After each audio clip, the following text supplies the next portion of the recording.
All right. Hello. Hello. So my name is Vicki Davis, and I am the VP of Strategic Partnerships at Twiggs Co. And we are here with Jerry Cunningham, Hello, everybody. the owner and publisher of Outfront Magazine. And this is our blog post, They Give Us Hope. And I've known Jerry for a little bit. Yeah, quite a while. From my previous organization at Pop Culture Classroom. And as soon as we met, I knew that Jerry was a person of inspiration. And so then when we came up with this blog, I was like, we have to talk to Jerry because he's doing incredible work in the community. You are a person who is a pillar in our community. And I want you to kind of talk about your path and how you got here, and a little bit about Outfront Magazine and what it's doing in the community. Sure. Ironically, I just came from a business development class, and they spent maybe of the 4 hours that we were there, they spent like 15 minutes on like true humanism. Yeah. So it was very structured, and yeah, they kind of lost me in the last 3/4 of the meeting. Oh no. It was fine, but the 15 minutes that they did spend were cherished. So. Okay. But you wanted more. You wanted to like. Oh, I totally wanted more. In fact, there was an opportunity to share, and I'm kind of kicking myself now that I didn't, because everybody was very cerebral, very surface responses. They want profit and, staffing and just very clinical. It was not what business is. I mean, we live, period. We live and we work, and there's not a differentiation in my life. Like what I believe is, so it's not a work-life balance; it's a work integration. It's just life. Yeah, it's not a work you and a home you. It's correct. Like this is who you are. You're absolutely your whole self. You shouldn't have to wear multiple hats in your life. You should just be. Right. Yeah, and I wish that I had in the journey that we're on. I wish that I had that what I have today from what. When I started. Where was that point? Like, how did you always know that you wanted to go into media, into magazine? Not at all. Yeah, it's so crazy. Like the path that has been presented to me wasn't even remotely close to what I envisioned my life to be. Right. And so Outfront is the second longest running LGBT media in the nation, and we are going to be celebrating our 44th year. Wow. Congratulations. In April of what will be 2020. Wow, that's awesome. And so that'll give some people reference if you're viewing this in 2021, is that we turned 44 in April of 2020.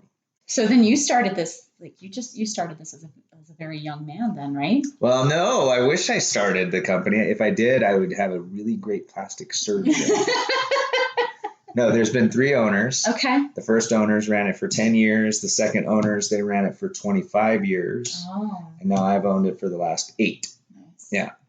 And when I acquired the media, at first, my learning curve was vertical. Like I had no clue what I was doing. I come from the publicity side, so I was kind of on the other side of the tracks when it comes to publishing, and I knew nothing about it. And frankly, I still don't believe I know much. You're like, what do we want to be when we grow up? Right, exactly. And I look back and I go, oh my gosh, had I acquired this media company like 10 years ago, I'm convinced I would have driven it into the ground. I was not expecting that answer. Totally would have driven it in the ground. And this is leading to your original question, which is, what makes Outfront survive and the culture that we created is I thought I was going to be this jet-setting media mogul, where I was going to have these amazing revenues and expense account that allow me to fly all over the world. Well, that's not the case. But the organization, the media itself feeds me in a completely, it feeds from the revenue standpoint. Everybody gets a paycheck, which is great. Can't beat that. Taking care of people. But it fills my soul in what we do for the community.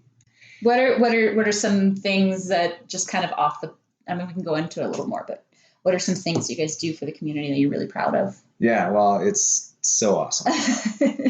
We as humans spend our lives wanting to belong.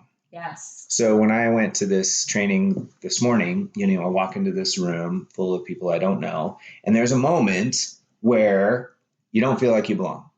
But you don't sit there and say, gosh, I don't belong. What usually you feel like is I feel awkward, or I'm not comfortable, or it's just, there's some tension. Right. And that's true for all humans, no matter what it is. We spend from the time we're a child in elementary school just trying to find friends and feel like we fit in. If you stop and take personal inventory, I would argue that you today spend the same amount of time today as you did when you were a child, just wanting and yearning to feel like you fit in. Oh, man. That's great. Like I love, we've had this conversation before, and, Yes. and I love that so much. I've incorporated it into just everyday talk, because we do want to belong, right? We are purposeful creatures. Yeah. We seek belonging and acceptance, and we spend most of our lives working from 16 to 70 or something like that. Mm-hmm. And we spend most of our waking hours working. And so because we are purposeful creatures, it makes sense to me that businesses should be in the business of purpose. Yeah. Because we are all seeking to belong.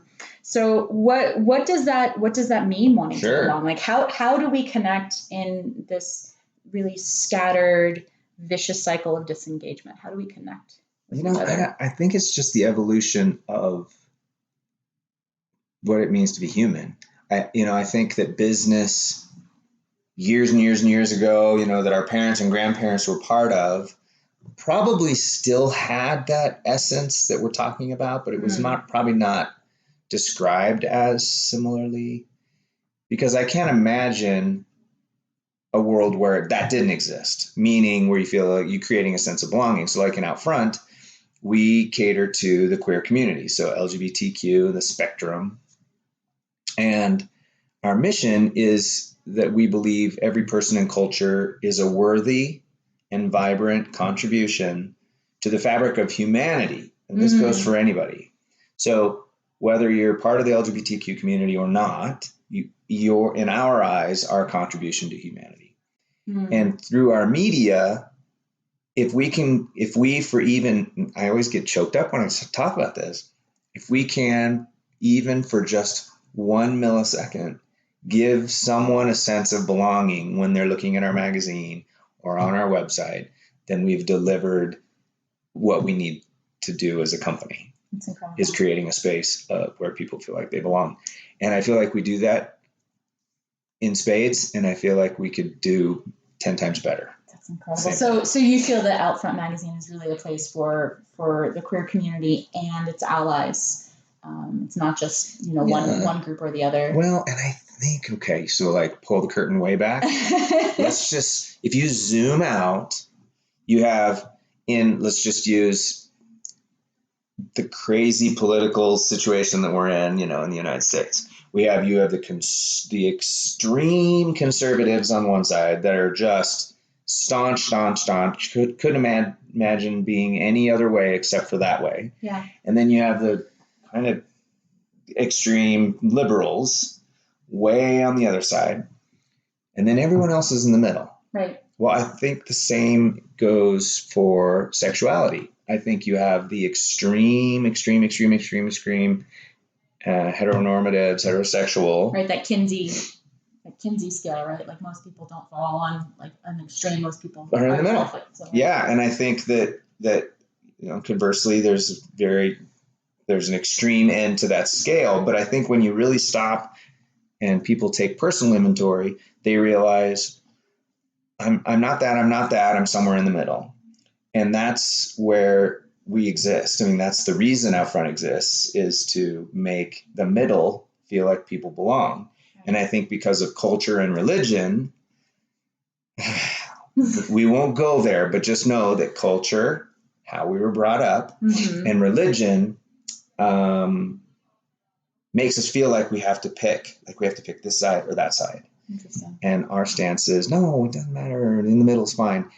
I'm going to grab a Kleenex because when I got all weepy, it's now starting to, come out my face. So keep talking. Okay. So, so I know that Out Front provides this place for belonging, but I also feel that it's a great avenue for providing a platform for a diverse voice and a diverse audience. How do you speak to that? Like, how can you what can we do to allow voices who are different from us to be heard? Yeah. Oh my God, I love that. If I could be asked that question in every interview, then I think that the universe would shift. So when Out Front, for years, Out Front, even on the cover of our magazine, or before, we were a newspaper, like way back when. Yeah.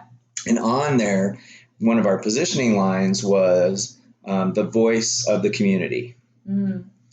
And you just evolve. And I was thinking, God, that seems really self-serving.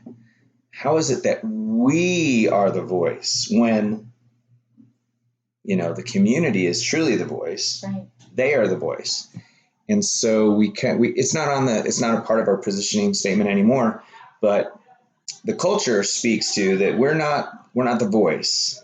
Mm. We're not, we're more like the microphone. We're the podium where our community, this is why you guys give me hope, can stand on. Yeah. So if you're out there and you're not, that you live on the spectrum and you're not at one extreme or the other, and you have something to say and you would like to say it, then you should reach out to us, because we understand and value everyone's input.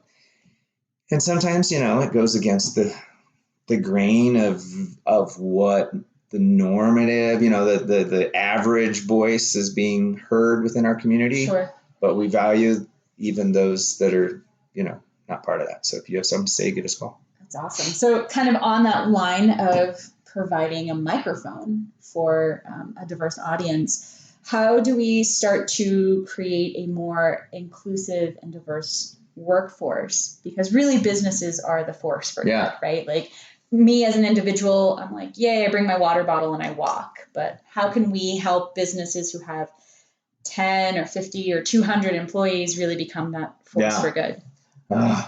So speed of the leader, here's a quote. Okay, here's a quote. I love this quote.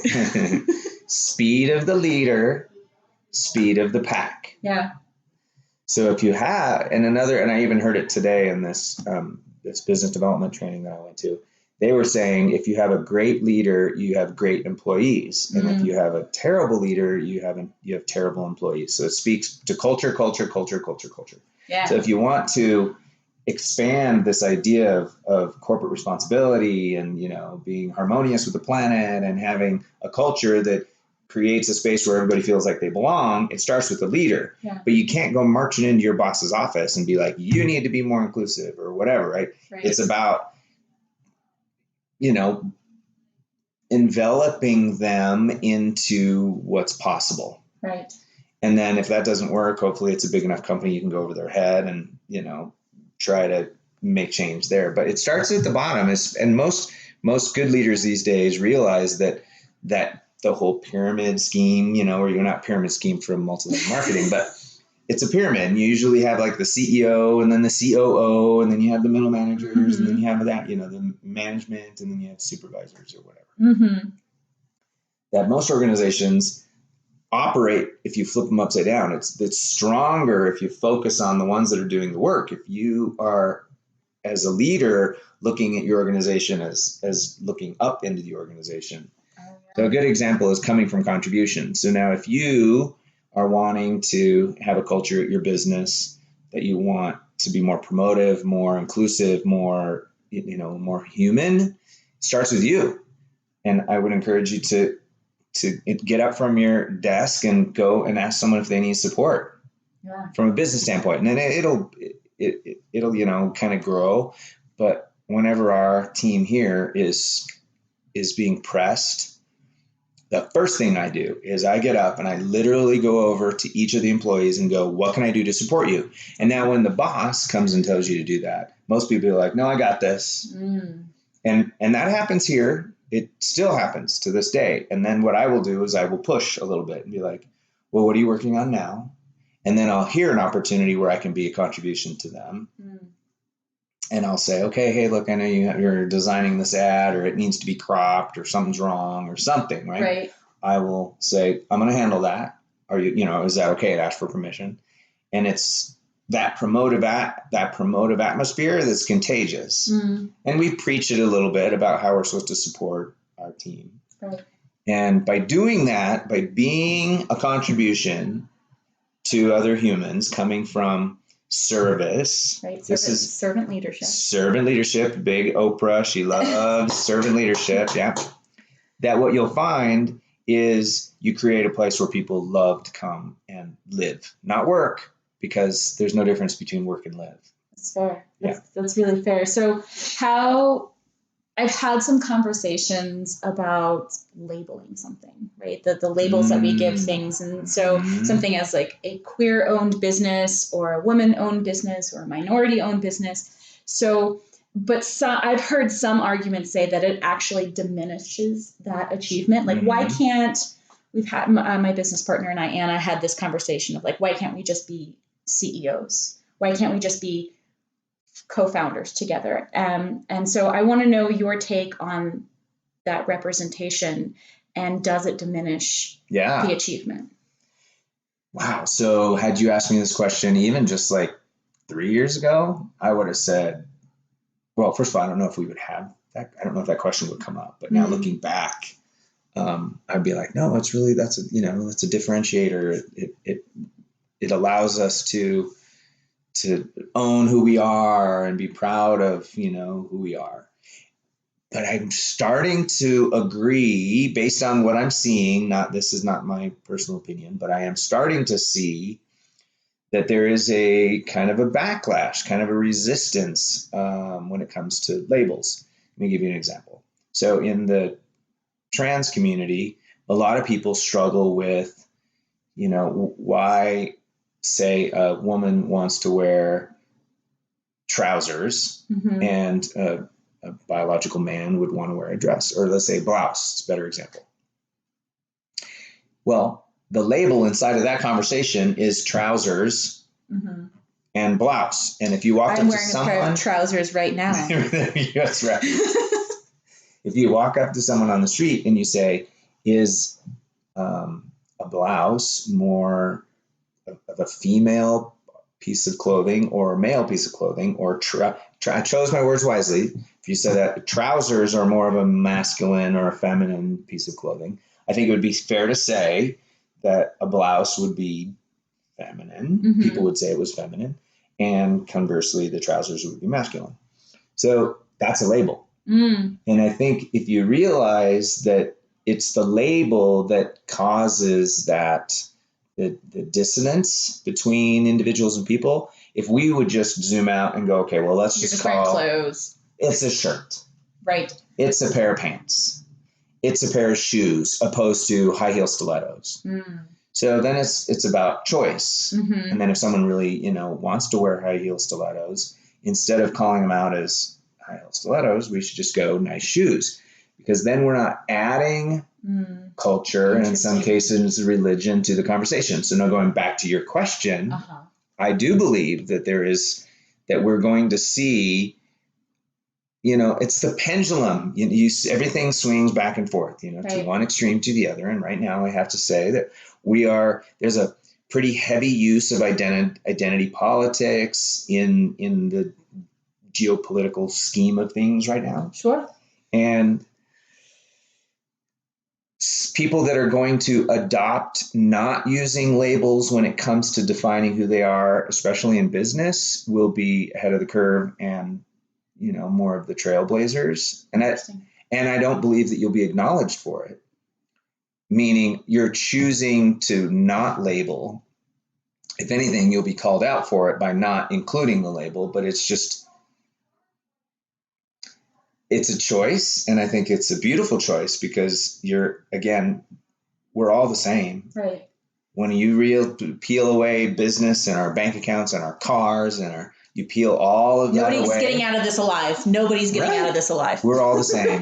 We're all the same. We're just humans trying to live amazing life. That's all we're trying to do. That's fair. That's fair. So then sort of on that same line. So I've seen sort of a Good Business Colorado has a database kind of minority owned, of women owned, of queer owned.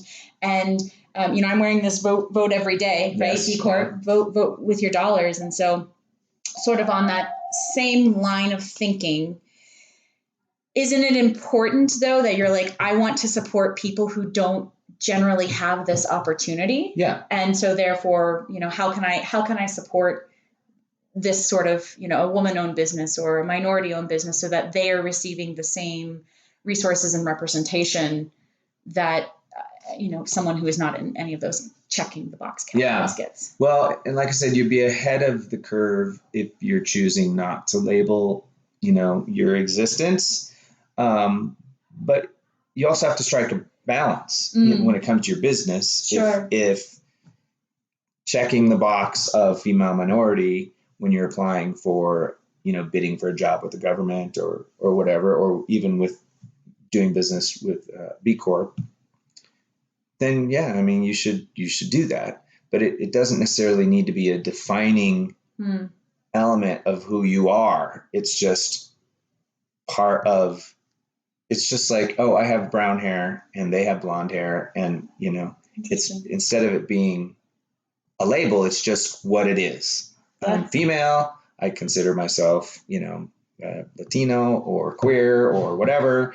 And you have to strike a balance is what I'm saying. No, so that's a perfectly acceptable answer. I just wanted to get your take on that. Yeah. So what you had mentioned, government contracts. And so that leads me to think about what role, we can't do this by ourselves as one business, as one individual. So what role does government, nonprofits, businesses, and even individuals play in providing an inclusive society? Because, Congress is only represented by, I think there's like 20 women in the Senate. Yeah. Which is great. 17 women in the Senate, and there's, I think 10% in the House. And so, what that representation, that is true representation or lack of representation. So how does the government, businesses, nonprofits, and individuals, how do we all work together to create a more inclusive society? Yeah, well, I would argue that some of those entities don't work collaboratively. In fact, they or how should they? They should. How should we work together? You absolutely should. But then, if you just discount the ones that have a track record of not playing along as players that probably won't play along, then don't spend any time and energy there. I think that most of us really underestimate how powerful we are individually. Mm-hmm. And it's the aggregate. It's all of us doing something, maybe not, maybe not arm in arm, but we're doing it in concert, with each other. And we might not even realize that someone else is doing that. And that momentum is what really, I think, moves mountains, shifts universes. We really should. We are of, for, and by the people, and that's how you become more engaged. Just find out someone who has similar beliefs as you and start to organize and like have a unified voice. Yeah, we had one of our key staff members here at Out Front at the staff meeting on Tuesday, our previous staff meeting, had shared that they were deleting their Facebook account. I'm not for or against that, but what I do believe is that as more people, I think that's probably more likely than not to continue, that will garner more and more and more people doing that. And it's crazy for us not to believe that the Facebooks won't experienced the same thing that MySpace did, which, AOL prior to that did. And it's only a matter of time. And I think that organizations need to know that their actions will speak to the listening of their users or customers, and that they will take actions that are either for and with the company or against the company. And I think time will tell. So that actually leads into my next question really perfectly, of the B Corp movement, of the triple bottom line, of the business roundtable coming out and saying maybe shareholders aren't the end all be all, right? Vote every single day with your dollars. So how does the queer community fit into businesses being a force for good? Well, I would like to believe and argue that the queer community is at the forefront of that. And I think, and maybe that's why we get a bad rap a lot, is because we are at the forefront, demanding that or insisting or rallying the troops.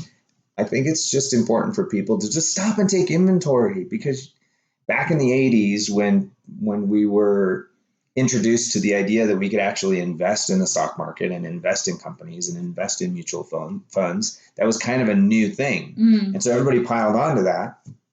And then what happened is that the focus turned to, well, how do we keep the shareholders happy, which we kind of all were. Sure. And then we lost sight of the fact that the corporations are run by humans. Yep.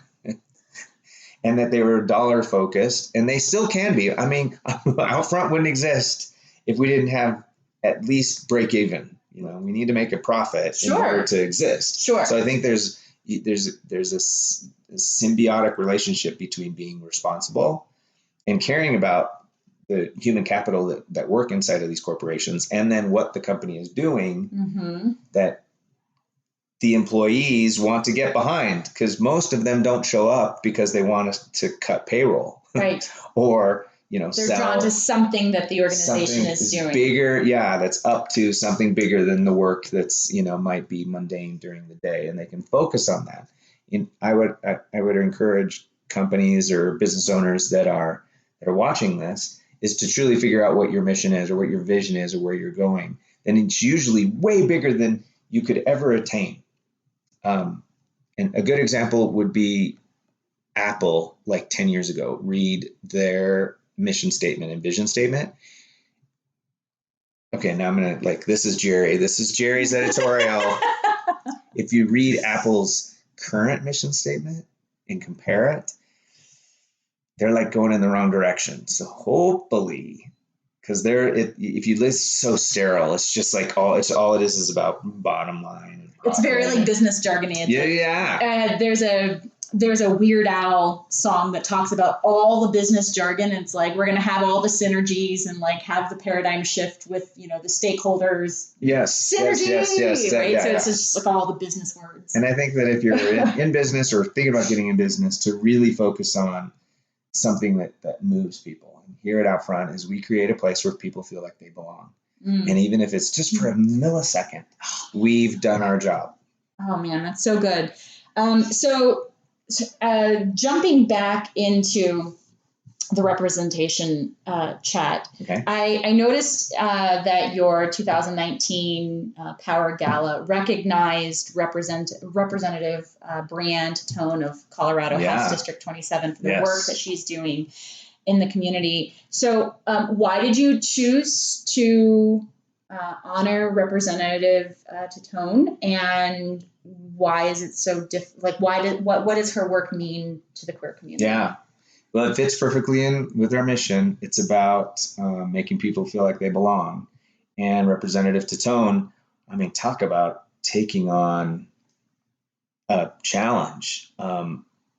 If you don't know who Representative Titone is, it would be worth a Google search so you truly understand her background and where she's coming from. And I think it would move you to see where she's come from. So the purpose of the Power Gala, the whole reason it exists is that it is designed to acknowledge ordinary people who do extraordinary things for the LGBT and queer community. So ordinary people, who does that look like? Well, you have the big high profile community leaders, like our governor and some big business owners that are kind of acknowledged all the time. Mm. We focus on the ones that are kind of in the background, the ones that might be steadying the podium for that big business leader or governor, or the one that holds the door or writes the scripts, or, they're just not necessarily the underdog, but the underserved or underacknowledged individual. Interesting. And Brianna has gone through some tough stuff in the last 2 or 3 years. And we just wanted to stop the crazy merry-go-round that she's on and that we're on as humans and say, you know what? We see that you're fighting an amazing fight. Mm-hmm. And there's a quote in an interview on our Facebook page, which you should also look up. And that's facebook.com/out from Colorado under our videos. And she says, and I'm going to quote her, but you guys see the whole interview, is she says, I'm going to screw it up. We'll link that quote. Okay, yes. We'll link that in the blog. I'm not going to screw it up. You just got to watch it. You just have to watch it. Okay. I don't want to screw it up. You don't want to even try to paraphrase it? Oh, God, no, because it's just so poignant. No, let's just move on. If it comes to me, I'll bring it up. We'll link it in. We'll link it in the podcast. Okay. So still on that representation. So why is it so difficult for the queer community to be out in politics? And then how do we change that to be more of a representative democracy? I mean, we are making a lot of strides. We have Governor Polis. We have Representative Titone. We have the first openly gay presidential candidate. So, why is it so difficult? And then how do we change that? Yeah, I don't know. That goes back to the whole label, because wouldn't it be great if we could look at the slate of candidates on the Democratic side and not have to go down the rabbit holes of where they came from, or whether they support gun rights or not, or in whether they're queer or not, things that just shouldn't matter on how they lead, right? Interesting. Doesn't matter.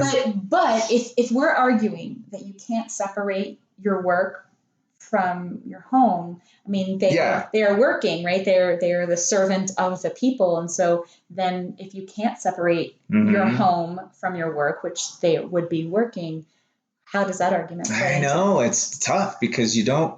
I know I want nothing more than there to be a queer president. Like, wouldn't that be great? I mean, if we haven't already had one, I mean, we've had 43, 44. Right. We've had 44. There is some research that says we've had some that have been on the spectrum.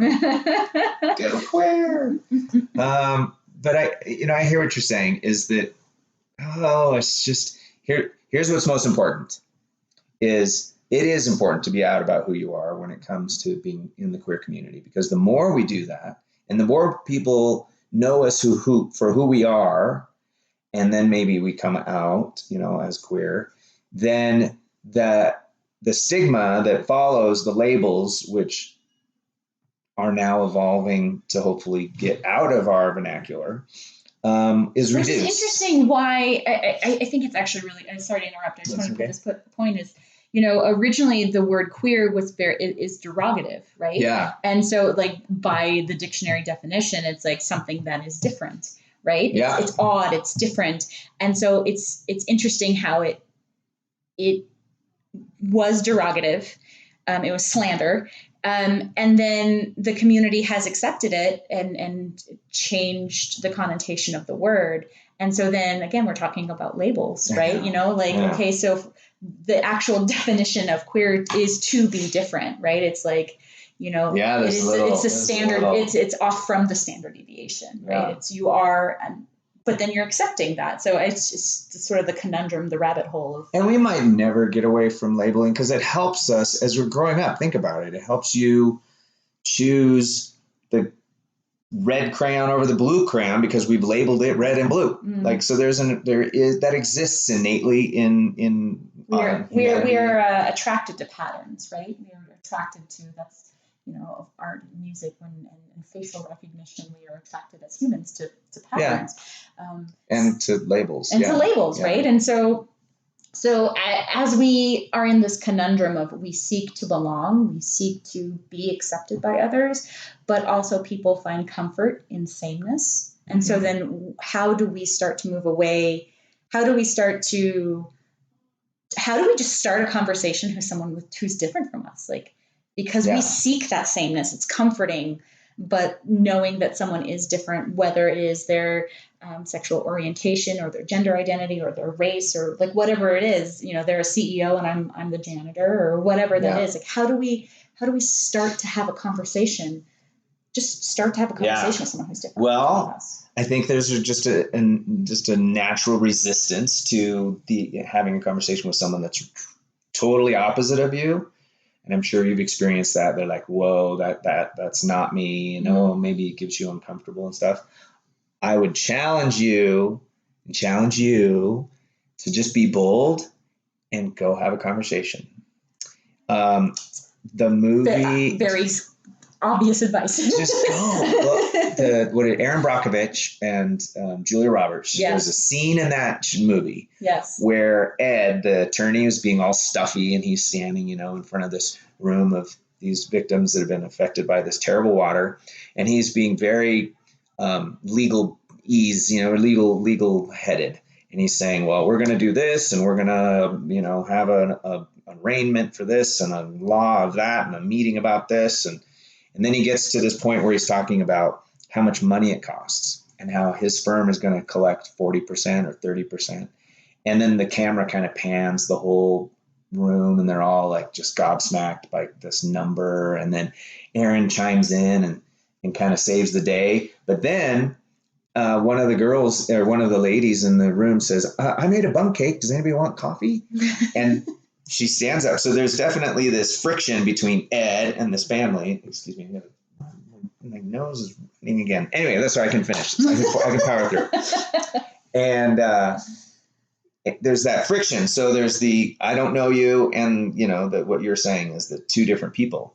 And the lady goes running into the kitchen to get the bun cake and coffee, and Ed goes, "Oh no, we gotta go." And you can tell he's all comfortable. And Aaron grabs him and pulls him down and says, and she uses an expletive, and she says, "Have a flippin' cup of coffee, Ed." And then stands him back up. Yeah. And so I use that when I enter into conversations like this, is that if you find there's trepidation or awkwardness, or you have no clue, say, about the trans community or whatever, and you find that, you don't understand it and you are kind of standoffish about it, go have a cup of coffee with someone in the trans community, or go have a cup of coffee with some Republican or some Democrat or just go have a conversation. What I would guarantee you is that through the conversation, you can be in complete dissonance, complete opposite of the spectrum, but you will gravitate to the humanity that you both share. And you will instantly just have an appreciation for a culture or a person or a party that you've never thought you could. And it's through communication that happens. And it's through living a bold, fulfilled life. That's great. I have more questions, but I feel like we should end it there. No, I have more questions. Okay. So I think I'd be definitely amiss if we didn't talk about Outfront's role in Pridefest and, again, the work that you're doing in the community. So can you tell the audience a little bit more about... It all goes back to just making sure we create a place where everyone feels like they belong. And in this case, celebrate in epic form. So Outfront is solely responsible for the Pride celebration that happens in Auroua. Mm-hmm. And when we set out to do that, we were committed to just creating something that was totally unique or totally queer. Let that soak in. And so that's why we host the Auroua Pride at the Auroua Reservoir. It is literally a day at the beach.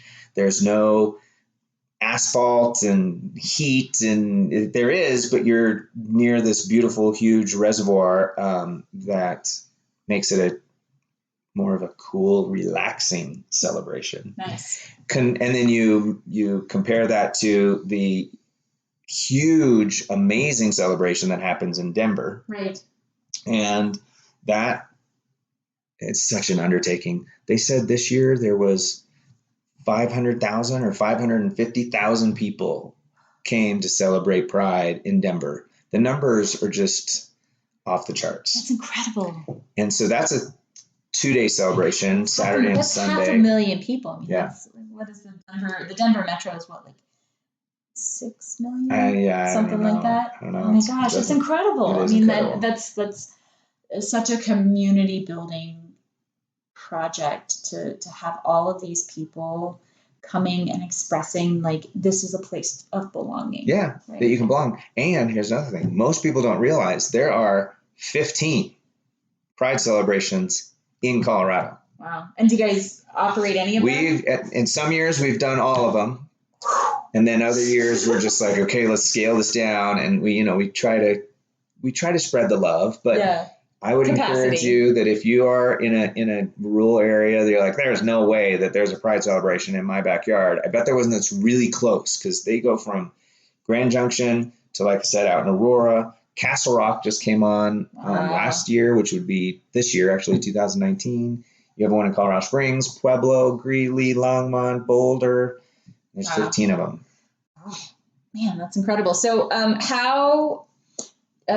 how many other community events or projects are you guys involved with? So you have the gala, you have Pridefest. Are there any other like big community outreach projects that you get involved in? Yeah, well, if you drill all the way down to something that we do on a bi-weekly basis is the magazine. We have a physical magazine, which you would think is something that should be a dying breed. And it's not. In fact, our pickup rates have increased every single year that we've owned the magazine. Is it subscription based or is it just like pickup? Yeah, it's both. Oh, so okay. You can have it delivered straight to your home, or you can just pick it up at any one of hundreds of locations throughout, mostly Metro Denver, but we distribute throughout the state and then also a few nationally. So in the magazine, it's just about people. And in order to celebrate that, every 2 weeks we do a press party where it's a launch party, and we go and commandeer anywhere from a rock climbing facility to a brewery and anywhere in between. And we just do a press night where we launch the issue. So that happens pretty regularly. And then we kind of turn up the volume and do larger events about every quarter. So you have the gala, and then at the end of the year, we have like a big, year-end celebration. And then we have a marketing summit, which happens usually in Q1. And that's about how do you communicate to the queer community. And then you roll into Pride season. And so that's all of the huge events in Pride season. And it is, oh my gosh, the grind is crazy. This is very timely. I'm not sure when this is coming up, but next week we have the first ever Mental Health and Substance Abuse Summit. Wow. That's happening at the University of Denver.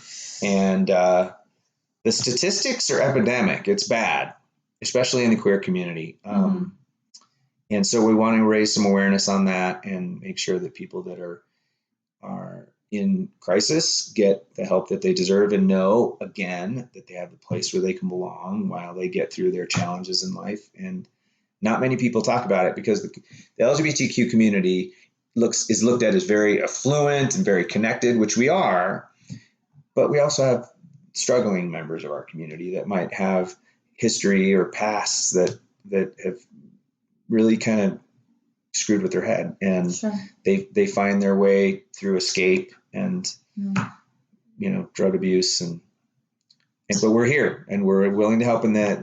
Can I tell them what the website is? Yeah, absolutely. Okay. We'll link that into the blog as well. It's envision-u.org, envision-u.org, and there's a whole resource section on there and information about the event. That's another thing we're doing. So are you guys looking for volunteers for any of these projects? How can someone get involved with you guys and like say, hey, I volunteer as tribute, right? Like how can we? Yes, please. Oh my gosh.